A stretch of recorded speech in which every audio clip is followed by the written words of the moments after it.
Mayong adlaw mga kabukid. Muna siya ang wild ampalaya mga kabukid. Gitawag po ni siya og bitter melon.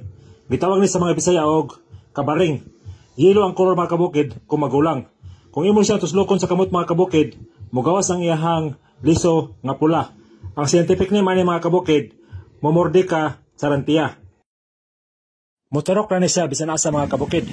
Nindot kay siya klase nga palya, kay dili na kinahanglan og maintenance. Makita na ito sa palibot. Iyang bunga mga kabukid, sa gamay pa, color green. Dayon, mutaas ni siya nga klase nga palya, hantod, mga 2 ka pulgada kataas mga kabukid. Mangharvest na karon mga kabukid.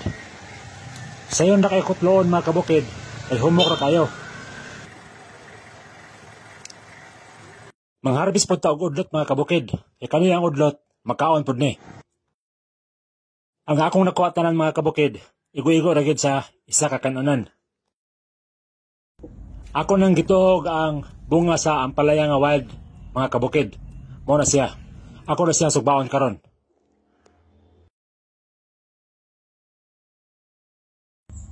Luto na mga kabukid. Mao na siya resulta. Humok-humok na siya. Nindot jud kay ni siya mga kabukid, kay natural ang pagkatubo. Walay spray, walay chemicals nga nasagol. Kung mukaon ta ni mga kabukid, matabangan nga ato ang blood sugar nga mugamay. I-control niya ang atong blood sugar mga kabukid. Na siya ay antioxidant, anti-inflammatory property, na siya ay vitamin A, vitamin C, potassium, calcium, fiber, na siya ay anti-cancer potential mga kabukid. Mutabang siya paubo sa cholesterol level o improve niya ang ato ang digestive health mga kabukid. Ang dahon sa wild ampalaya mga kabukid, ako nang jackpot. Karon, ako na sa bubuan og pinabukal nga tubig para maluto sa mga kabukid ug mamatay ang mga gagmay nga mga insekto nga nakasabit diya mga kabukid. Kaning dahon mga kabukid, napod sa vitamin A, vitamin C, iron, antioxidant po sa mga kabukid o makatabang po siya pagpaubos sa blood sugar level.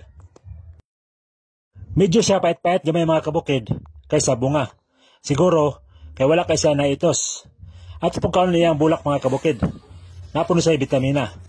Lami kay siya mga kabukid. Daghang salamat sa pagtanaw o hinaot nga nakahatay dugang pagtulungan sa dawadlan niyong panginabuhi.